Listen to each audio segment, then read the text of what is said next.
একটি শিক্ষণীয় গল্প। তো ভিডিওটা সবাই শেষ পর্যন্ত দেখবেন। হঠাৎ খেয়াল করলাম আজ রাত 12টায় আমার এমবির ম্যাচ শেষ হয়ে যাবে।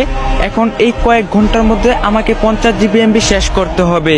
পুরাই দিশেহারা হয়ে গেলাম আমি। কি করব, কেমন করে খরচ করব এত অল্প সময়ে এতগুলো এমবি? কিছু কি ডাউনলোড করব, নাকি ভিডিও দেখব, নাকি নিউজ ফিডটা ঘুরে শেষ করব সব? আবার ভাবছি কিছু এমবি পোস্ট করে না হয় শেষ করি, না হয় কোনো ভিডিও ডাউনলোড করি। আসলে কি করব কিছুই বুঝতে পারছিলাম না। এত মূল্যবান এমবি গুলো এভাবে নষ্ট হয়ে যাবে, কোনো কাজেই আসবে না আমার। ঠিক তখনই কেন জানি আমার মনে হলো, হায় আল্লাহ, যদি আমি জানতে পারি যে আজ রাত 12টায় আমি মারা যাব, আমার হাতে তো আর মাত্র কয়েক ঘন্টা সময় আছে, তখন তাহলে আমি কি করব? নামাজ পড়বো, নাকি কোরআন তিলাওয়াত করব, নাকি নিজের গুনাহের জন্য মাফ চেয়ে নিব, নাকি মনের ইচ্ছাগুলো পূরণ করব?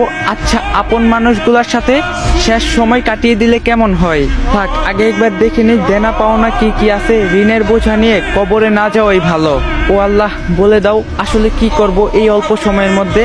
আসলে কি করা উচিত?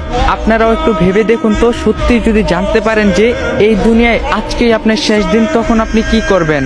কি করে আপনার মহামূল্যবান সময়টাকে নিজের রবের সন্তুষ্টির পথে বানাবেন? আসুন, সময় থাকতে আমরা নিজেদেরকে বদলাই। আল্লাহ আমাদের সবাইকে হেদায়েত দান করুক, আমিন। তো গাইস, যদি ভিডিওটা ভালো লাগে বেশি বেশি করে কপি লিঙ্ক করে দিবেন, কারণ আইডিয়া ফিউজ আছে, আইডিয়া আনফ্রিজ করে দেন। আর আপনারা যদি এখন থেকে ইসলামিক ভিডিও দিতে বলেন, অবশ্যই কমেন্টে বলবেন, কারণ আপনাদের কমেন্টের উপরে ভিডিও বানান। আপনারা যদি বলেন ইসলামিক ভিডিও দিতে, তাহলে ইসলামিক ভিডিওই দিন। তো আর কথা বাড়াইলাম না, ভিডিওটা বেশি বেশি করে কপি লিঙ্ক করে দেন। তো আজকের ভিডিও এই পর্যন্তই ছিল। সবাই ভালো থাকবেন, সুস্থ থাকবেন। আল্লাহ হাফেজ।